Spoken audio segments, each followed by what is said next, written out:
Hi friends, लीजिए फिर से स्टार्ट करते हैं IRD certification mock test series के कुछ क्वेश्चंस। हम स्ट्रेट अवे आते हैं क्वेश्चंस के ऊपर। तो हमारा आज का फर्स्ट क्वेश्चन है, the main role of an underwriter in a non life insurance company is normally to. तो देखिए इसका मतलब क्या हुआ कि जो नॉन लाइफ इंश्योरेंस कंपनीज है वहां पे अंडरराइटर का मेनली जो रोल है वो क्या है। Option A, assess the acceptability of particular risk, certify a loss when claim are submitted, design the structure of the product to be offered, negotiate with the industry regulator। तो देखिए हमने पहले भी डिस्कस किया था कि जो भी अंडरराइटर होता है उसका मेन रोल होता है जिस भी असेट्स को और लाइफ इंश्योरेंस में ह्यूमन लाइफ को जो इंश्योर कर रहे होते हैं उसका रिस्क को असेस करना ही अंडरराइटर का काम है कि उसमें कितना रिस्क है और उस रिस्क के को कवर करने के लिए कितनी एक पर्टिकुलर प्रीमियम और फी की रिक्वायरमेंट है। तो इसमें अगर हम रोल देखते हैं तो role of an underwriter is to assess the acceptability of a particular risk. Akshat is a relatively cautious person. In insurance terms, this will normally increase the likelihood that he will. What does it mean? It means Akshat is a relatively cautious person. He is very particular about so many things. He is very cautious. तो what decision he would like to have, उसका क्या ऐसा decision होगा जो increase हो सकता है, उसके होने की प्रोबेबिलिटी इंक्रीज हो सकती है। Option B, considered an average above average insurance risk, B considered a below average insurance risk, C require insurance cover, D require reinsurance cover. तो देखिए जब कॉशियस है तो उसको सबसे पहले अपनी नीड पता है कि मुझे अपना लाइफ इंश्योरेंस कवर लेना है, तो इसका हमारा आंसर होगा C, he will require insurance cover because he is very cautious. How are peril and hazard normally distinguished under the term policies, means the difference क्या है, what are the differences between perils and hazards. Option A, perils are medical factors which influence the risk of dying and hazards are lifestyle activities which influence the risk of dying. B, perils are the risk that the policyholder will die before a specified date and hazards are the factor which could influence the risk. C, perils are the factor which affect the risk being insured and hazards are the size of the risk being insured. D, perils are the factor which could influence an insured event occurring and hazards are the actual event that will trigger a payout. देखिए इसका हमारा answer होगा B. इसमें perils को कैसे define किया गया है, perils are the risk that the policy holder will die. तो सबसे पहले हमारे पास पेरिल होगा, तो पेरिल्स का मतलब क्या हुआ कि एक ऐसा रिस्क की पॉलिसी होल्डर विल डाई। और फिर उसके बाद पेरिल्स एंड हैजार्ड्स, तो हैजार्ड्स आ रहा है, तो हैजार्ड्स का मतलब क्या है, these are the factors which could influence that risk. In insurance term, the risk of suffering a disability is the best described as what type of risk। देखिए अगर सफरिंग फ्रॉम डिसेबिलिटी है तो वो किस टाइप का risk होगा, financial risk, fundamental risk, homogeneous risk, speculative risk. तो देखिए डिसेबिलिटी होने का मतलब है that person will not be able to earn, he will not be able to earn his livelihood, hence what he will be not having, he would not be having financial capability, hence disability will be described as financial type of risk। For a household insurance policy, insurable interest need only exist at outset and at what other point। तो देखिए जब भी house hold की insurance policies करते हैं तो जो insurable interest है वो कब होना चाहिए, ये दो ही पॉइंट पर होता है, इंश्योरेबल इंटरेस्ट और थ्रू आउट द पॉलिसी।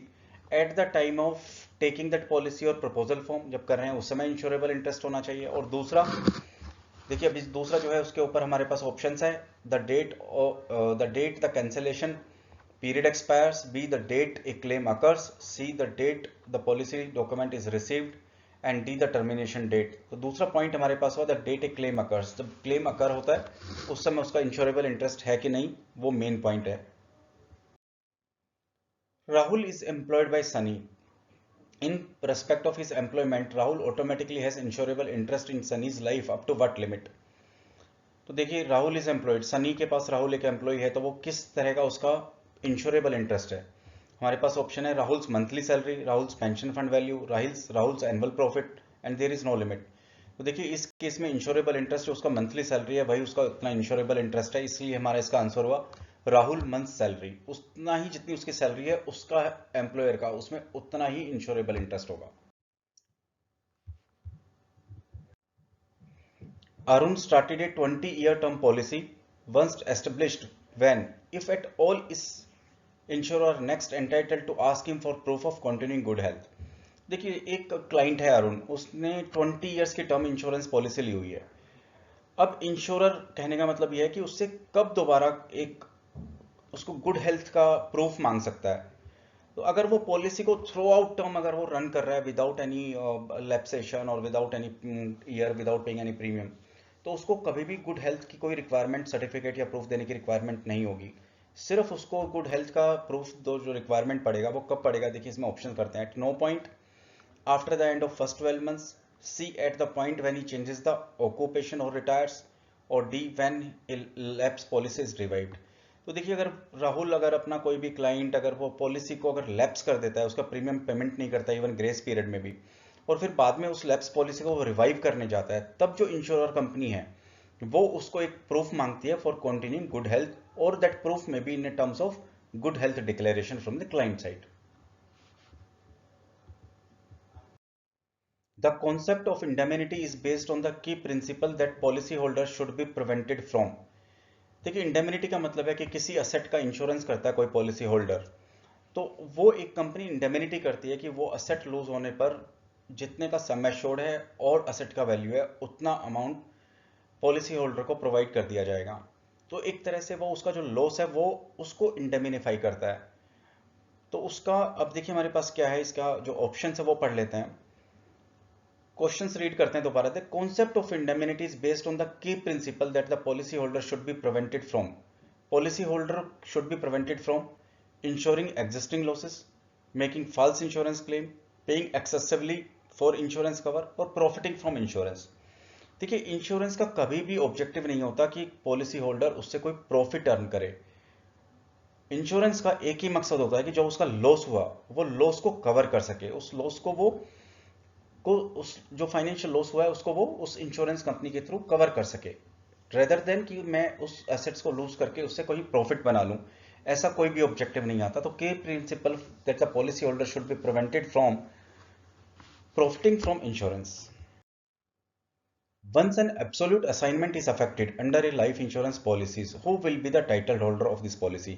ये हमने लास्ट टाइम भी डिस्कस किया था कि अगर हमने एक बार पॉलिसी होल्डर ने अगर एब्सोल्यूट असाइनमेंट कर दिया उस पॉलिसीज का, तो जो उस पॉलिसीज के टोटल राइट्स हैं वो सारे के सारे जिसके नाम पे वो असाइनमेंट हुई है, जिसको हम असाइनी कहते हैं, वो सारे राइट्स उसके पास होंगे। तो देखिए यहाँ पर ऑप्शन करते हैं, the who will be the title holder of this policy? A, assigner in that case, assignee in all the cases, either the assigner or assignee depending upon the type of policy involved, assigner and assigned jointly।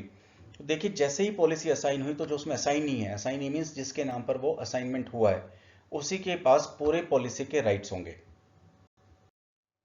How long is the free look in period under a term insurance policy from the date of receipt of the policy document. देखिए free in look period हमने एक last time भी discuss किया था। वो time period है जिसमें अगर पॉलिसी इशू होती है और जब कस्टमर को मिल जाती है तो एक पर्टिकुलर टाइम पीरियड में वो उस पॉलिसी को, अगर वो सेटिस्फाइड नहीं है तो उस पॉलिसी को कैंसिल करा सकता है। तो वो पीरियड कितना उसको बोलते हैं हम फ्री लुक इन पीरियड। तो देखिए ऑप्शन है 5 डेज, 10 डेज, 15 डेज, 20 डेज। इसका आंसर हमारा सी 15 डेज। एक बार पॉलिसी के डॉक्यूमेंट रिसीव होने के बाद क्लाइंट्स के पास राइट है कि वो अगर वो सेटिस्फाइड नहीं है तो 15 डेज में वो फ्री लुक इन पीरियड जो है 15 डेज का, उसमें वो पॉलिसी को कैंसिल करा सकता है।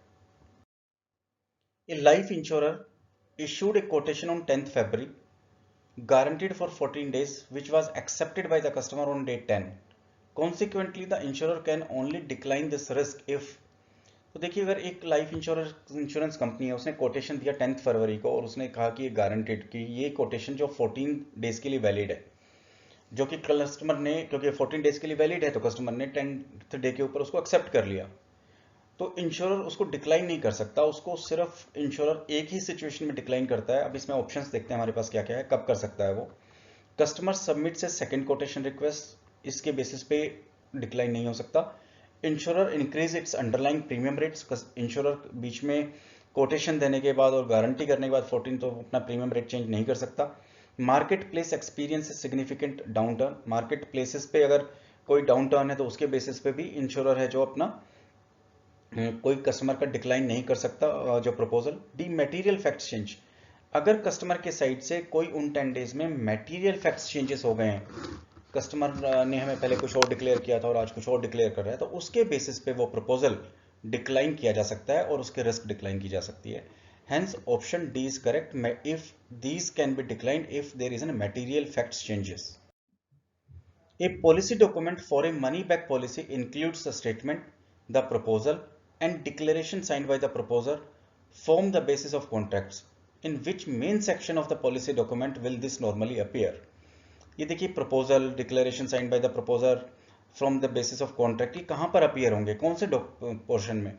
तो देखिए पहला हमारे पास ऑप्शन है attestation, then operative clause, C preamble, terms and condition. तो हमारा इसका आंसर हुआ सी प्रीएम्बल, बिकॉज ये मेन डॉक्यूमेंट्स हैं और इसलिए, और प्राइमरी डॉक्यूमेंट्स हुआ तो ये सब प्रीएम्बल में होंगे। ए life insurance policy can only be made paid up if what particular policy features exist.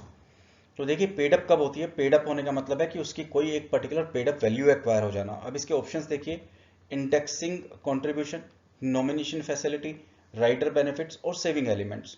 तो अगर किसी पॉलिसी में अगर कोई सेविंग्स एलिमेंट्स है जहां क्लाइंट को कोई वैल्यू बन रही है, जहां पे एक पर्टिकुलर टाइम पीरियड होने के बाद उसको सेविंग्स आ रही है या उसको बाद में कोई अमाउंट मिलने वाला है, जहां पर सेविंग्स अकाउंट, सेविंग्स एलिमेंट होगा उस किसी पॉलिसी में, वही पॉलिसी पेड अप हो सकती है और उन्हीं पॉलिसीज को depending upon that savings element वो पेड अप वैल्यू एक्वायर कर सकती है।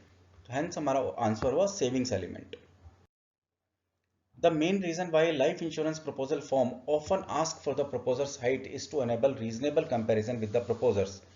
देखिए जब भी हम पॉलिसी का प्रपोजल फॉर्म फिल करते हैं तो उसमें हाइट और वेट होता है प्रपोजर और लाइफ इंश्योर्ड का। वो क्यों किया जाता है? उसका जो हाइट है उसकी जो ली जाती है वो किस चीज से कंपेयर किया जाता है? उसके वेट से कंपेयर किया जाता है, सो दैट उसका बीएमआई निकाला जा सके और बीएमआई की निकालने के साथ उसके रिस्क को असेस किया जा सके। तो देखिए इसमें ऑप्शन है हमारे पास एज, जेंडर, ऑक्यूपेशन और वेट। तो उसका जो हाइट है वो किसको प्रोपोर्शनल कंपैरिजन किया जाता है? उसके वेट से। Where annually increasing flexible premiums operate under a life insurance policy, what rate of increase will generally apply? अगर कोई ऐसी इंश्योरेंस पॉलिसी है जिसमें जो प्रीमियम्स है वो हर साल इंक्रीज होंगे under life insurance policy contract, generally वो कितना रेट पर इंक्रीज होते हैं? तो हमारे पास ऑप्शन है 2.5%, 3%, 5%, 7.5%। तो हमारा आंसर है सी 5% एनुअली इंक्रीज होगा प्रीमियम अगर कोई इस तरह की पॉलिसी है जहां पर जनरली अगर annual increase in flexible premium रखा गया है तो। The amount paid out by the insurer under a 30-year life insurance policy exceed the sum insured plus revisionary bonuses. The excess is likely to result from. तो देखिए इसमें क्या हुआ, amount paid out by the insurer under A 30-year life insurance policy, जो amount है paid by the insurer exceeds the some insured plus revisionary bonus. ये क्यों होता है? ये टर्मिनल बोनस की वजह से होता है। देखिए इसका आंसर है चार्जेस रिफंडेड, ए फ्रीक्वेंसी लोडिंग, ए टैक्स रिबेट और ए टर्मिनल बोनस। तो जब पॉलिसी मैच्योर होती है तो मैच्योरिटी के बाद जब टर्मिनेट हो जाती है पॉलिसी तो कंपनी डिक्लेयर करती है terminal bonus.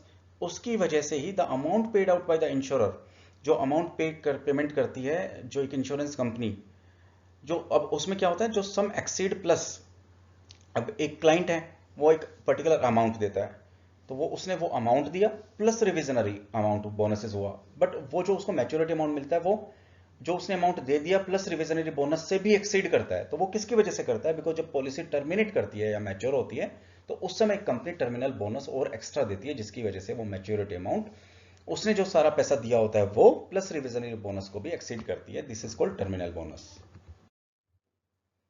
What normally happens to some insured under a life insurance policy once the period of lien expires? तो देखिए जब भी लियन लगता है तो एक अमाउंट पर लियन लगता है पॉलिसी, लाइफ इंश्योरेंस पॉलिसीज में, और उस लियन अमाउंट का मतलब होता है कि वो अमाउंट जो पॉलिसी होल्डर है वो उसको यूज नहीं कर सकता। अब लियन अगर एक्सपायर हो जाता है या लियन लिफ्ट हो जाता है तो डेफिनेटली जो अमाउंट होता है पॉलिसी का वो इंक्रीज हो जाता है। तो अब देखिए क्वेश्चन दोबारा हम रीड करते हैं। What normally happens to sum insured under a life insurance policy when the period of lien expires? It reduces, it increases, it is temporarily suspended, it is replaced by a newly underwritten sum assured. तो जब लियन हट गया तो वो amount free हो गया और sum assured increase हो जाता है। The main protection need of A 19-year-old is most likely. देखिए जो 19 ईयर्स अगर ओल्ड कोई अपना इंश्योरेंस करना चाहता है तो वो किस वजह से करेगा? सेल्फ प्रोटेक्शन के लिए करेगा, बिकॉज जनरली 19-year-old के ऊपर डिपेंडेंसी नॉर्मल सिचुएशन में बहुत कम होती है कि वो अर्न करना शुरू कर चुका होगा, but when ever he does any kind of life insurance it's mainly of self protection. तो हमारे पास देखिए इसका ऑप्शन है self protection, home loan protection, protection of dependents and protection of children future. तो देखिए जनरली 19 ईयर्स की as में home loan होना, डिपेंडेंट्स होना और चिल्ड्रन फ्यूचर, ये सब कुछ बहुत मुश्किल है, ये जनरली पॉसिबल नहीं है। इसलिए जब भी कभी 19 ईयर ओल्ड अगर अपने आप को प्रोटेक्ट कर रहा है तो it's only mean for the self protection. Ronak recently arranged a life insurance policy under which he is classified as the master policy holder. His address, this address his role as a, देखिए जब master policy holder होता है तो उसका main role होता है employer, क्योंकि जो एम्प्लॉयर होता है उसी के पास मास्टर पॉलिसी होल्डर होता है और उसके जो एम्प्लॉयज होते हैं वो उसमें कहीं ना कहीं बेनिफिशियरी या कहीं ना कहीं इंक्लूड होते हैं। तो देखिए मास्टर पॉलिसी जहां पे भी आएगा तो उसका रोल जो होगा वो एज एन एम्प्लॉयर होगा। तो यहाँ पे ऑप्शन देखिए क्रेडिटर, डेटर, एम्प्लॉय, एम्प्लॉयर। तो अगर वो मास्टर पॉलिसी होल्डर है तो मेन जो पॉलिसी डॉक्यूमेंट और पॉलिसी जो क्लोजेस हैं वो उसके पास होगा as an employer. The need for investment advice from an insurance agent normally results from what overriding key factor। इसका मतलब ऐसा हुआ कि अगर कोई एडवाइस, इन्वेस्टमेंट एडवाइजरी लेना है एक इंश्योरेंस एजेंट से, तो ये जनरली रिक्वायरमेंट क्यों पड़ती है किसी अन्य इंडिविजुअल्स को। तो देखिए ऑप्शन है absence of any long term goal, ऐसा नहीं है बिकॉज सभी को लॉन्ग टर्म्स गोल की रिक्वायरमेंट होती है। Inability to prioritise future financial need, lack of market knowledge, shortage of available fund. तो देखिए lack of market knowledge actually prompts an individual to take help from the agent who can guide them well। तो lack of market knowledge की वजह से ही generally जो एक individual होता है वो एडवाइस लेता है अपने एजेंट से। When undertaking financial planning for individual without capital, what savings need is likely to be addressed in every single case। देखिए अगर किसी के पास फाइनेंशियल प्लानिंग कर रहा है without capital, what savings need, तो सबसे पहले उसको एवरी सिंगल केस में क्या करना पड़ेगा। देखिए emergency funds, funds for children savings, funds for educational cost, house purchase cost. तो अगर उसके पास कैपिटल ही नहीं है तो सबसे पहले उसको जो अपना अरेंज करना पड़ेगा फॉर वो इमरजेंसी फंड्स को अरेंज करना पड़ेगा। Hence our answer is emergency funds. Naveen is addressing his income needs by investing directly in corporate bonds. In what form will he receive his income? अगर देखिए किसी ने इन्वेस्ट किया हुआ है डायरेक्टली इन कॉर्पोरेट बॉन्ड्स, तो corporate bonds में क्या किस तरह से इनकम आती है, किस फॉर्म में आती है। जो भी कॉर्पोरेट बॉन्ड्स होते हैं दे पे सर्टेन इंटरेस्ट कंपोनेंट पेमेंट्स। तो अभी हमारे पास देखिए ऑप्शन क्या है कि किस तरह से पेमेंट्स आएगी उसमें, annually instalment, dividend payments, interest payments और रेंटल पेमेंट्स। तो बॉन्ड के ऊपर जो एप्लीकेबल हुआ वो इंटरेस्ट पेमेंट हुआ, hence answer C is correct, that is interest payment. Nikhil is looking for a tax-efficient savings method for his disposable income. He is considering an equity-linked savings schemes, national savings certificate, and endowment insurance policies. Premium for which of these investments are allowed to be deducted from his taxable income? देखिए तो उसके पास 3-4 option है। वो invest करना चाहता है वो unit linked insurance plan, equity linked saving schemes, national saving certificate, endowment insurance policy. तो अब जो प्रीमियम्स है वो जो अपनी टैक्सेबल इनकम है, टैक्स बेनिफिट उसको किस में वो इन्वेस्ट करे जब उसको मिलेगा। हमारे पास ऑप्शन है A national saving certificates, equity linked saving schemes and national saving certificates, national saving certificate and endowment insurance policy, D equity linked saving scheme, national saving certificate and endowment insurance policies. All three are categorized into the investments option where he can get benefit of the taxes. An investor hold a wide range of the shares. If the Reserve Bank of India announces a series of significant interest rate increases, the price of these shares are most likely। देखिए जब भी reserve bank of India अगर interest rate increase करता है तो एक tendency होती है, एक शिफ्ट होती है, जहां पर अगर कोई रेट ऑफ इंटरेस्ट मान लीजिए 6% है और अभी 7% हो जाता है, तो generally people tries to shift their prices और their investments from share to bond market और interest rate saving schemes where they can get little bit more interest and their safety of investment is concern. तो generally क्या होता है, investments अगर RBI ने increase कर दिया इंटरेस्ट रेट्स, तो जो इन्वेस्टर्स है जो उनकी इन्वेस्टमेंट्स अमाउंट है वो इंक्रीज हो जाएगी वहां पर जहां फिक्स्ड रेट ऑफ इंटरेस्ट मिलेगा और कम हो जाएगी शेयर्स में। तो अब देखिए the prices of these shares are most likely. तो अगर वहां शेयर्स में वो बेचने लगेंगे और इंटरेस्ट जो कंपोनेंट्स हैं और इन्वेस्टमेंट होराइजन अगर वहां पर इन्वेस्ट करेंगे तो prices of these shares option A become volatile, decrease, increase और स्टेगनेंट। तो share of prices will decrease, और अगर रेट ऑफ इंटरेस्ट अगर डिक्रीज होंगे तो वाइस वर्सा होगा। तो वो जो पैसा है वो वहां से इंटरेस्ट कंपोनेंट्स और इंटरेस्ट सेविंग्स इंस्ट्रूमेंट से निकालकर शेयर्स में डालेंगे और वहां पर उसके बाद शेयर के प्राइसेस इंक्रीज होंगे। तो ये इन्वर्सली प्रोपोर्शनल है। तो गाइज आज की वीडियो में यहीं तक। Thank you very much for watching this video. My request you please to keep watching these videos and please keep on referring to your friends, family members and your colleagues so that they can be benefited by getting a SP certification which is required for your life insurance business. Have a nice day guys. Thank you very much for your support.